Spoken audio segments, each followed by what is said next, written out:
আমি আমাদের মাননীয় সরকারকে অনুরোধ করব, নারী উন্নয়ন চান, নারীর অধিকার চান, সেটা নবী করিম সাল্লাল্লাহু আলাইহি ওয়াসাল্লামের সিরত থেকে গ্রহণ করেন, কোরআন থেকে গ্রহণ করেন, হাদিস থেকে গ্রহণ করেন।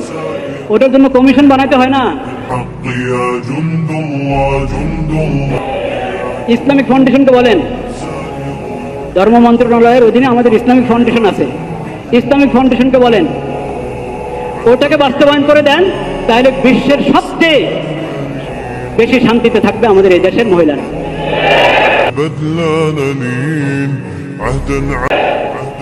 এটার জন্য কমিশন গঠন করবেন এমন লোকদেরকে দিয়ে যারা না জানে ইসলাম, না জানে নবীদের সিরত, না জানে স্বর্ণযুগের মহিলাদের ইতিহাস, এবং না জানে এই দেশের মানুষের মন মানুষ, কিচ্ছু বোঝে না। তারা ওগুলো পশ্চিমাদের থেকে ধার করে নিয়ে এসেছে সব।